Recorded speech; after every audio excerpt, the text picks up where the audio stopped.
સ્વયં યમરાજને શા માટે લેવો પડ્યો હતો વિદુરના રૂપમાં અવતાર? મૈત્રેયજીએ વિદુરજીને કહ્યું હતું કે માંડવ્ય ઋષિના શાપને કારણે તમારે યમરાજમાંથી દાસીપુત્ર બનવું પડ્યું હતું. શું છે એ કથા? આવો સાંભળીએ.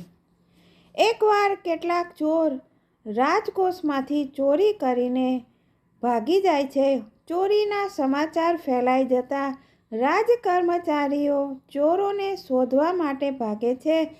ચોરોનો પીછો કરતાં કરતાં તેઓ ચોર પાછળ જાય છે. ચોર ગભરાઈ જાય છે અને જે ચોરી કર્યું હતું તે માલ સાથે ભાગવું મુશ્કેલ હતું અને માર્ગમાં માંડવ્ય ઋષિનો આશ્રમ આવ્યો. ચોર એ આશ્રમમાં અંદર ગયા અને જે ચોરી કરેલો માલ લાવેલા હતા તે આશ્રમમાં છુપાવી દીધો અને ત્યાંથી તેઓ ભાગી ગયા. આવો આગળની કથા સાંભળીએ. જય શ્રી કૃષ્ણ મિત્રો, સ્વાગત છે તમારું મારી ચેનલ સ્નેહ સાગરમાં. જો આ કથા પસંદ આવે તો લાઈક, શેર અને સબસ્ક્રાઈબ કરી બેલ આઇકોન હિટ કરશો.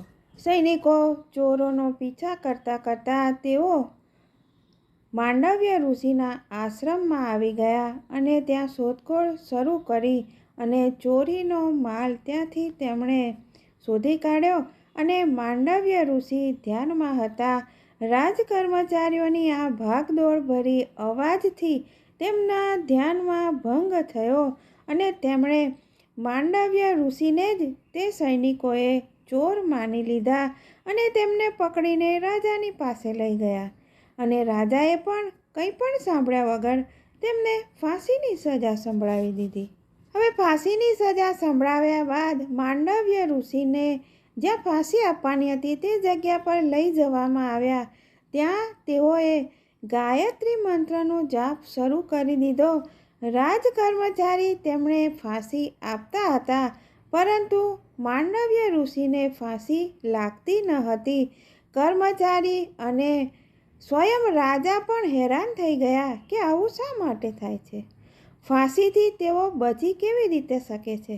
પરંતુ ઋષિને ગમે તે કરે તેમને ફાંસી લાગી જ ન રહી હતી અને એનું કારણ શું હતું? આ જોઈને રાજાને થયું કે આ નક્કી કોઈ તપસ્વી છે. રાજાને ખૂબ જ પસ્તાવો થયો અને ઋષિની ક્ષમા માગી. ઋષિએ કહ્યું કે રાજન, હું તમને માફ તો કરી દઉં છું પરંતુ યમરાજને માફ નહીં કરું અને તેમને હું પૂછીશ કે તમે મને મૃત્યુદંડ શા માટે આપ્યો જ્યારે મેં કોઈ પાપ નથી કર્યું અને ન્યાયાધીશ યમરાજને હું દંડ અવશ્ય આપીશ. પોતાના તપોબળથી માંડવ્ય ઋષિ યમરાજની સભામાં ગયા અને યમરાજને પૂછ્યું કે જ્યારે મેં કોઈ પાપ નથી કર્યું તો તમે મને મૃત્યુદંડ શા માટે આપ્યો? મારા કયા પાપનો આ દંડ હતો? ઋષિના પૂછવા પર યમરાજા પણ થોડા ડગમગી ગયા અને યમરાજા ઋષિથી ડર્યા નહીં. ઋષિના તપ અને તેમની સાધનાથી ડરી ગયા. તપથી ઋષિઓ તેમના દેહ અને વચન તેમનું ખૂબ જ પવિત્ર હોય છે એટલે તેઓ જે કહે છે તે થઈ જાય છે. એટલું બધું તેમના તપમાં બળ હોય છે અને તપથી જ વ્યક્તિ પવિત્ર બને છે અને ભક્તિ મનુષ્યને પવિત્ર કરે છે. ઋષિનો પ્રશ્ન સાંભળીને યમરાજા પણ કાપી જાય છે કે તેમને ક્યાંક એ ઋષિ શ્રાપ ન આપી દે. ત્યારે યમરાજા તે ઋષિને કહે છે કે જ્યારે તમે 3 વર્ષના હતા ત્યારે તમે એક પતંગિયાને કાંટો મારીને તેમને ઘાયલ કર્યા હતા અને તે જ પાપના કારણે તમને આજે આ દંડ મળ્યો છે. જાણ્યા અજાણ્યા મેં જે પાપ કર્યું હતું તેનો દંડ તો તમારે ભોગવવો જ પડશે. પરમાત્માને પણ પુણ્ય તો અર્પણ કરવામાં આવે છે, પાપ નહીં. ત્યારે માંડવ્ય ઋષિ કહે છે કે શાસ્ત્ર અનુસાર જો અજ્ઞાનવશ કોઈ મનુષ્ય પાપ કરે છે તો તેનો દંડ તેને સ્વપ્નમાં આપવામાં આવે છે પરંતુ તમે શાસ્ત્રના વિરુદ્ધ નિર્ણય કર્યો છે યમરાજ, તમે મને ખોટી રીતે અને શાસ્ત્રના વિરુદ્ધ જઈને દંડ આપ્યો છે, એ તમારી અજ્ઞાનતા છે. અને આ જ અજ્ઞાનતાને કારણે હું તમને શ્રાપ આપું છું કે તમે દાસી પુત્રના રૂપમાં જન્મ લેશો, તે પણ મનુષ્ય યોનિમાં. અને આ જ કારણે વિદુર મનુષ્ય યોનિમાં દાસી પુત્રના રૂપમાં તેમને જન્મ લેવો પડ્યો હતો અને યમરાજ દાસી પુત્ર તરીકે ઓળખાયા હતા.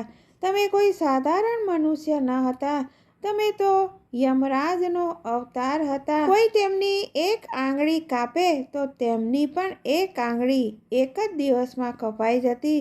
કોઈ કોઈની હત્યા કરે તો તેની પણ એક જ દિવસમાં હત્યા થઈ જાય.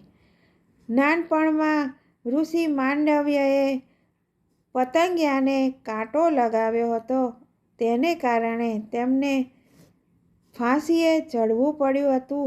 જો પતંગિયું મરી જાત તો ઋષિ પણ મૃત્યુને પામ્યા હોત. આમ એક ઋષિના શ્રાપને કારણે યમરાજે મનુષ્ય યોનિમાં દાસી પુત્ર તરીકે, જે વિદુર તરીકે ઓળખાયા, તેમના રૂપમાં જન્મ લેવો પડ્યો હતો. જય શ્રી કૃષ્ણ. ફરી મળીશું આવા નવા વિષયો સાથે.